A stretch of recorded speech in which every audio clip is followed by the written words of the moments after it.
As we leave City Dock, on the left, you can see the spire.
See the spires and domes that have made the skyline of Annapolis famous for many years. Ahead of us and just off to the right where you see three large radio towers. The original settlement that would later become the city of Annapolis was founded in 1649. In 1695, Annapolis became the capital of the colony of Maryland, and in 1696, King William's School was founded. St. John's College, which was chartered in 1784 and is still in full operation today. In 1783, Annapolis became the capital of the newly formed nation of the Annapolis. During the time that Annapolis was the nation's capital, George Washington resigned his commission as Commander-in-Chief of the Continental Army here, and the Treaty of Paris was ratified in Annapolis, formally ending the American Revolution. On our right is the Outer Anchorage, one of the most popular on the East Coast for pleasure and recreational vessels of all kinds. If you look carefully, especially during the summer season, you may see boats flying their national flag from every corner of it.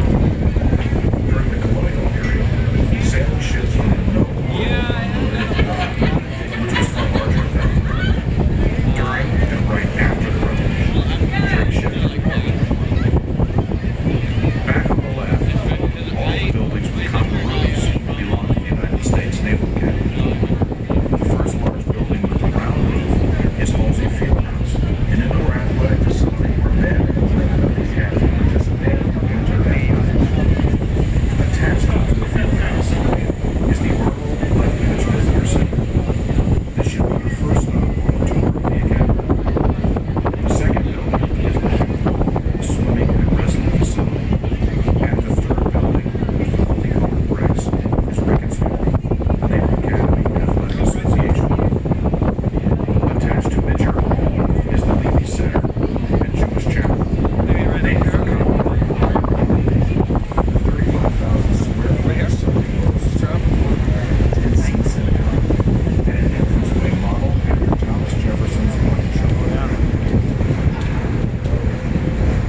now it's turning sideways. You'll see all the big sails. It consisted of less than 10 acres. Oh, wow. It is now over 338 acres. A great deal of which was created by dredging. Again on your left, you will see what appears to be a complex of buildings, but is really one, Bancroft Hall, the dormitory of the men and women of the academy. If you were to look down on Bancroft Hall from the air, it would appear like the letter H. It is reported to be the second largest dormitory in the world, housing approximately 4,000 men. It contains 4.5 miles of corridor and covers over 35 acres of floor space. The hall is named for George Bancroft, Secretary of the Navy, who, in 1845, arranged for the transfer of Fort Severn, on the point of land where the academy is now situated, to the Navy for a school. On October 10, 1845, approximately 50 midshipmen and a 7-man faculty began the academy, which has operated here in Annapolis continuously since that time, except for a short transfer to Newport, Rhode Island during the Civil War.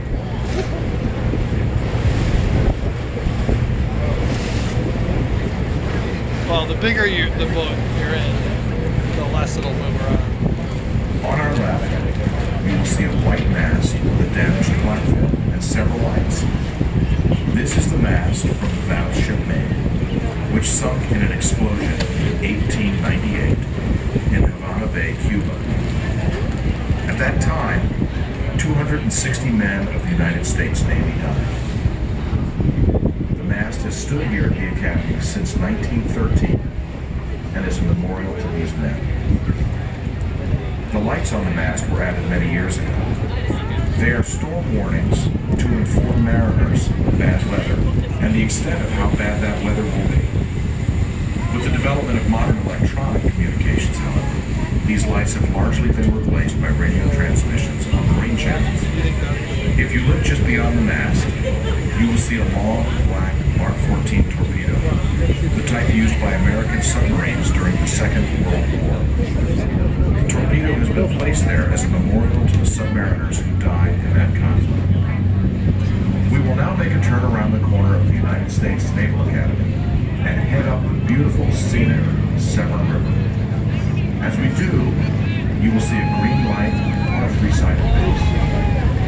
This light, named Untitled Chapter, was furnished as a monument by the Naval Academy class of 1945 and holds a glass sphere containing water from the 22 seas of the world. The water was obtained by the USS Triton submarine, which made the first underwater circumnavigation in 1960. This light is dedicated to the safety of those naval personnel who serve their country on submarines. These are big boats. Some of these are big, like they could head out into the ocean. Look at this big one.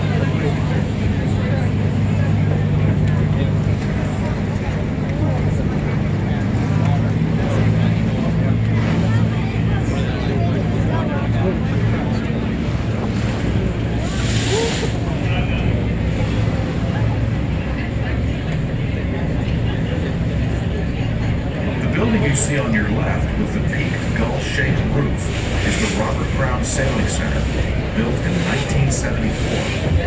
This is the headquarters for all sailing activities for the men and women of the Academy. The art of sailing is still considered to be important training for the midshipmen. Just beyond the Robert Brown Center is a small water basin known as Santee Basin, named after the first of several ships moored there from the Naval House. In the basin, you will see small and medium-sized sailboats, all of which are used for training purposes. The larger of the boats, in fact, are taken out not only into the Chesapeake Bay, but well out into the Atlantic Ocean for rigorous training. In these small boats, students require healthy respect and mindful safety. Behind the basin on our left side is a large gray brick building with large glass windows.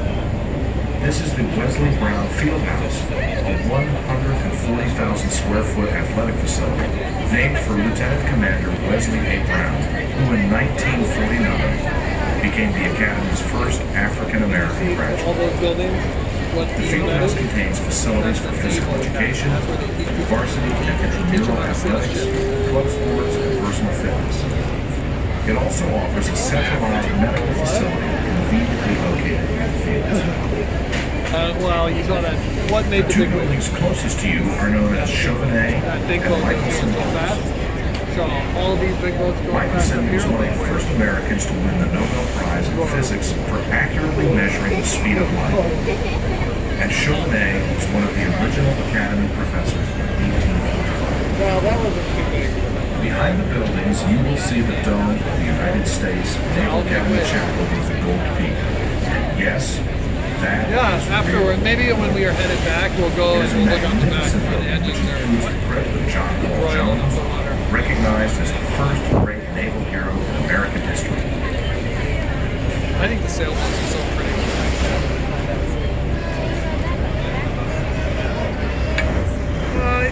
It's not going quite as fast as the other one, but yeah, it'll make waves. I mean, they all make waves.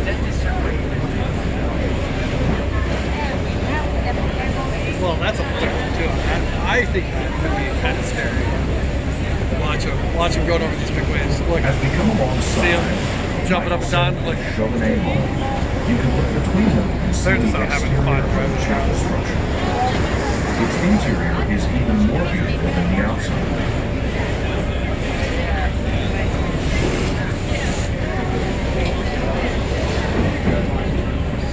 The Severn River runs ahead of us approximately 11 more miles to its headwaters, where archaeological findings indicate that Native Americans lived at least 10,000 years ago.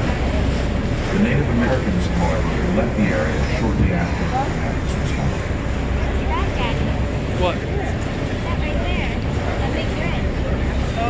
know. I mean, it's one of the big bridges.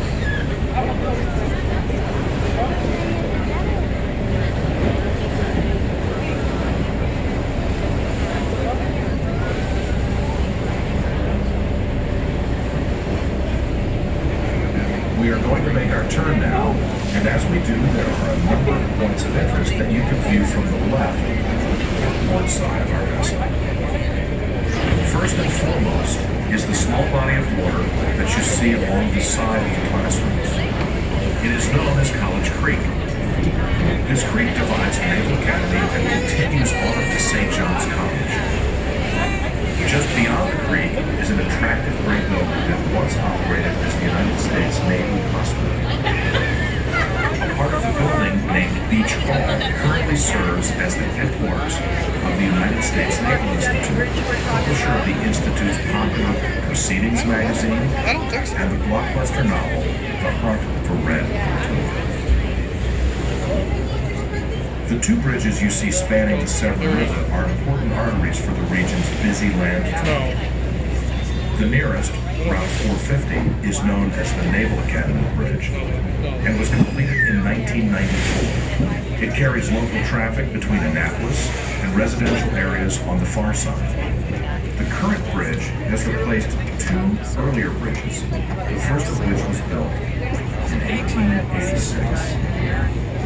The bridge in the background carries Route 50 and Route 301 traffic from the Washington, D.C. area and points south to the Chesapeake Bay Bridge on the eastern shore of Maryland. In the background beyond the first bridge is a magnificent white structure now known as Atria at Manresa. Originally a Catholic retreat, Manresa is now a deluxe retirement home and assisted living center.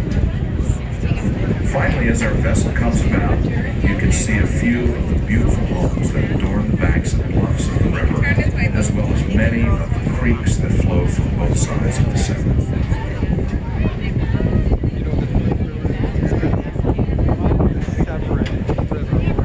We're in the river right now, and that heads out to the bay. Is out there. We're gonna head out that way now.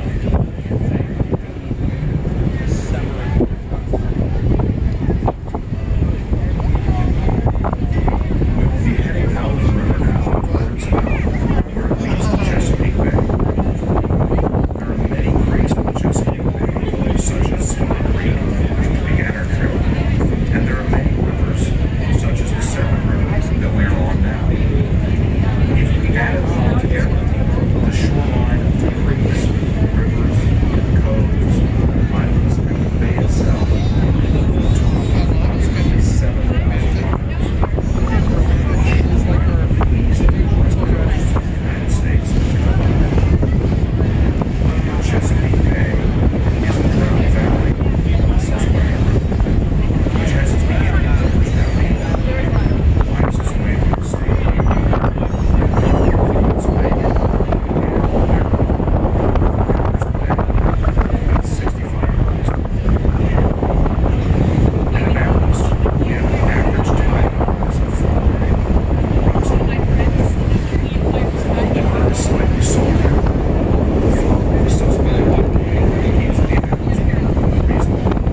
bringing No, I've this heard point that. on.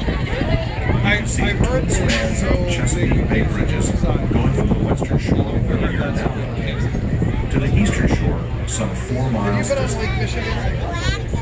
The first of these spans was built in 1952. I've heard that's what you can't see the other side. Right? It is at this point where the Chesapeake Yeah, Bay, it would look like it. except for its headwaters, is the darkest. We are going to make our turn now to head back into the harbor. This might be a good opportunity for you to refresh and stay. Got an announcement, special announcement for Callan from Washington, D.C. Happy birthday to Callan, Washington, D.C. Happy birthday.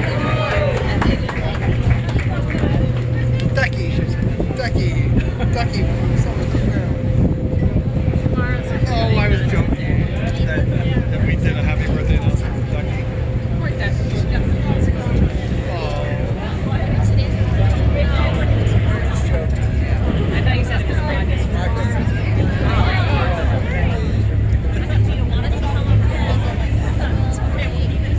Can you three turn around?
Since we come in, we get a beautiful view of the skyline of Annapolis and its spires and pillars. To the right is the beautiful dome of the U.S. Naval Capital Chapel. Just to the left is the dome of the Maryland State Capitol, which is the oldest state house in continuous use for legislative purposes.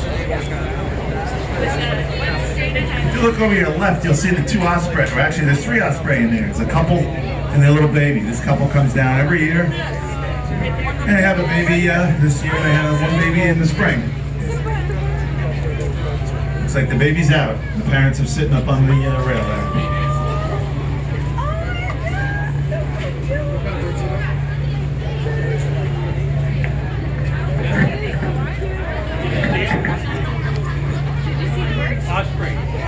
State House to serve as the nation's capital.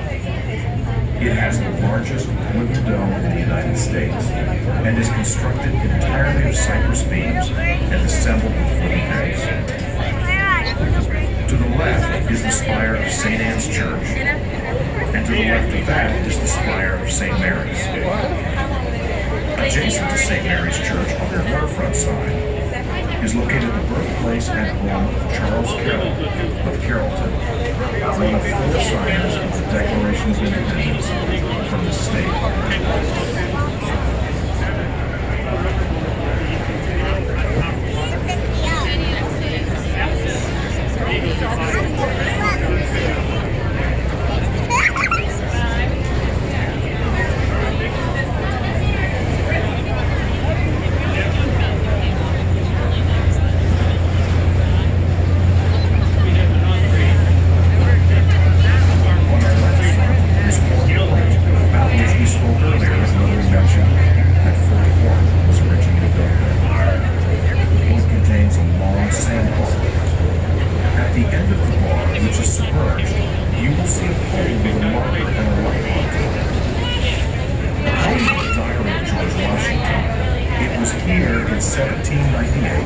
While sailing from the eastern shore to Annapolis, that the vessel on which he was traveling ran aground and staked the night on the sandbar.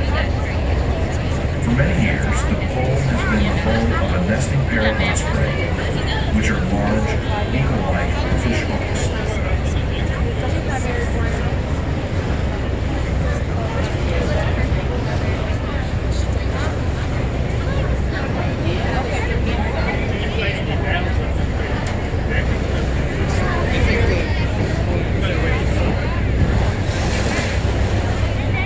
We'll be heading back to the dock shortly. That's the end of the narration. Now's a good time to use the restroom if you have to before we disembark. Avoid any lines. Otherwise, just relax and enjoy the rest of the ride in.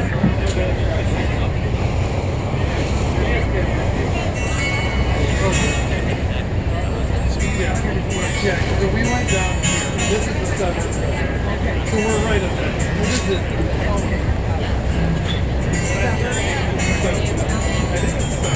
First we started at the pool, taking me places I ain't never been. Now you're getting comfortable and doing those things you can. Boy, you're slowly making me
You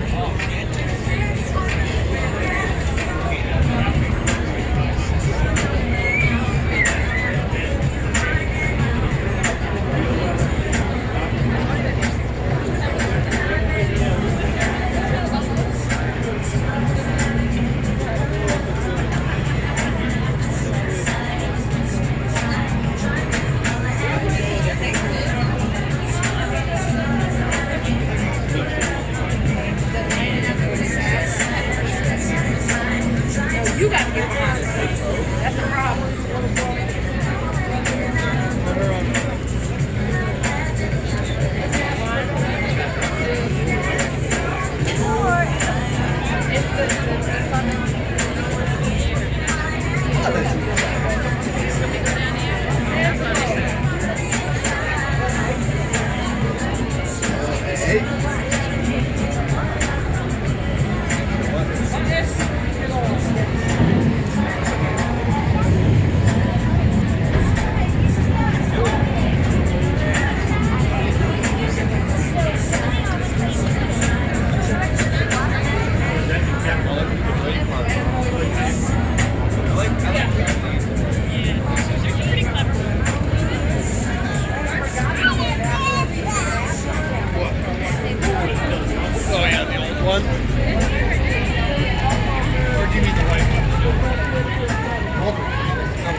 It's not glass that broke, it's the